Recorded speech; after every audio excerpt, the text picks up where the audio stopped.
Hello everyone, my name is Alfredo and welcome back to my channel, Wayfaring Reader. For those of you who are subscribed to my channel, if you're not, I suggest you do so because I upload very cool videos, if I may say so myself.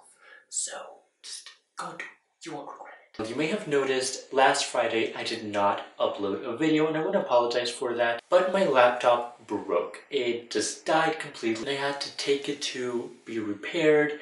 And it's been a whole ordeal. Without further ado, let's get right into this. This book is, I'm not sure if it's a tag or not, but I saw a few Spanish booktubers do this. I saw the first video I saw, it was from Susurrando Historias. I will link his video down below if you want to check it out. And it's the tag of 5 books I regret buying. A big disclaimer here, just because I regret buying these books doesn't mean you guys should regret buying these books. If you like them, then hooray, this is just my opinion, you have your own opinions, and just both are valid and okay. I'm going to leave, I feel like, the most surprising for the last. Now the first book that I regret buying to this day is none other than Sky is Everywhere by Jandy Nelson. When I started watching booktube, like, I don't know, 2012 maybe, so like 5 years ago, Kat from Cattastic loved this book. She was raving about it. She just really convinced me that I wanted to read it. It's a contemporary story about this young girl who mourns her sister's death. And so it's just this story of overcoming the pain of loss. It's just, I expected so much more. I was very disappointed.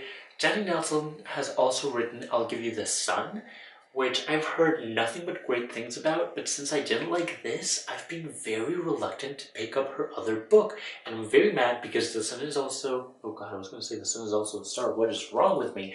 I'll Give You the Sun has LGBT representation, I believe, which is something I'm very interested in, obviously. So I really want to read it, but since I didn't like this book, I just feel very disconnected to her. I didn't enjoy the writing particularly very much. It wasn't that I didn't like it, but I don't know, the story as a whole, the writing style just didn't convince me, and I think that's what's keeping me back from reading her other works. Now the next book I have here should not be like a surprise to anyone, and that is Harry Potter and the Cursed Child. Now, I cannot express my hate for this book enough. With The Sun, oh god, I was again gonna say The Sun is also a star. Oh my god, I love that book. What is wrong with me?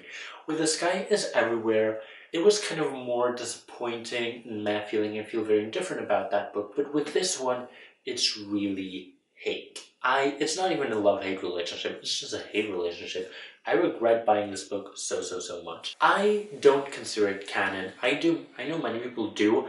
I don't. It just completely meddles and breaks the mythology Harry Potter settled, especially in regards to the Time Turners. J.K. Rowling made the decision of destroying all the Time Turners in the 5th book for a very specific reason, to avoid plot holes that are already there because of the Time Turners. And here they go publishing a play and making a play all about Time Turners in the wizarding world. I do not understand it. It's just completely, I don't understand how J.K. Rowling greenlighted this project. I don't, like, for the money obviously, but I really don't understand how she was okay with what was happening in here. The only good thing about this was Albus and Scorpius, and even that was disappointing because they should have been a couple. If Albus or Scorpius, if one of them had been female, they would have ended up together because they have more than a platonic relationship.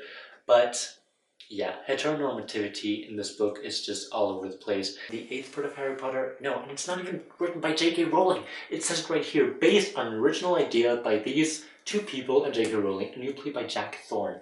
Jack Thorne is the one who wrote it, not J.K. Rowling, and that is just bad marketing. Well, no, clever marketing because they're selling it as J.K. Rowling's story, but just false marketing.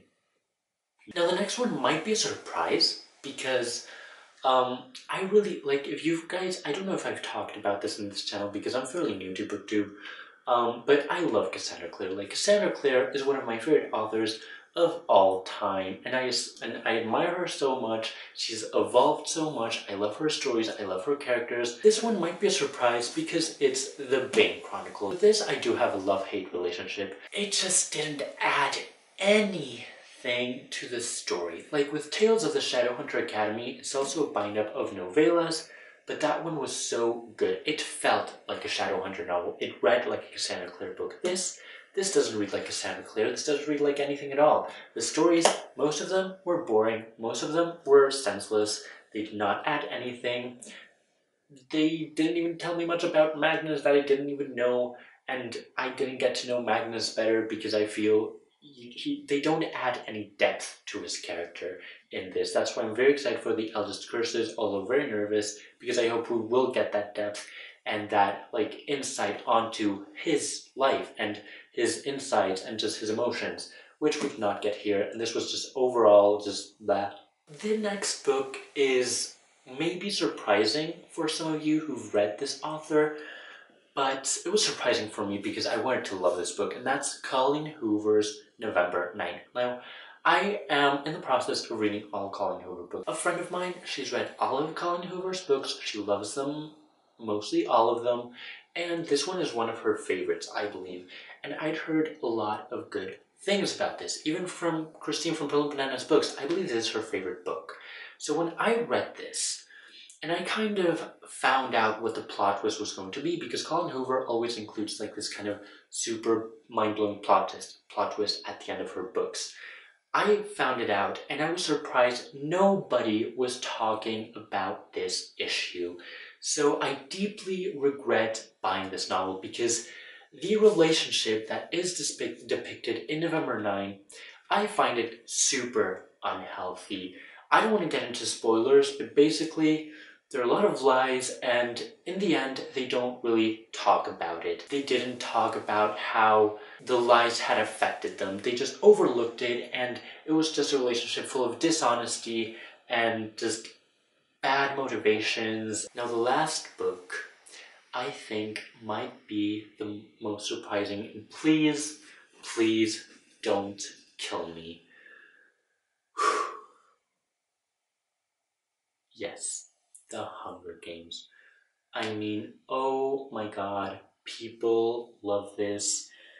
And I picked this up, and the movies came out, and just how could I not love this? Come on, I had you guys over there. I love this book. Just how could I not love this book? Now, the real book I deeply regret buying is Magisterium, the Iron Trial, and particularly not this book, but more of the rest of the series. Now, I left this for the end because people seem to love this series. And don't get me wrong, the first book, I absolutely adore it. I thought it was such a fantastic first book, but honestly, and I talked about this in my The Silver Mask review, which I'll be linking down below if you want to go and check that out. It's the fourth book in this series. From the second book on, it just goes downward.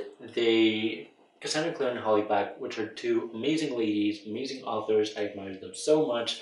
They have this ability for world building that is just out of this world, and yet here they don't use it. From the second book onward the story was kind of lazy. There was no world building at all. They just brushed things over instead of detailing things. So that's all for this video today. I hope you guys enjoyed it. Leave me down in the comments below if there are any books you regret buying. Please don't forget to give this video a thumbs up and subscribe to my channel because I post videos every Friday unless my computer just spontaneously breaks down and dies again. And you can also follow me on social media. I've got Instagram and Twitter. It's a.g.misas. That's all for this video today. I hope you've enjoyed it and have a great day.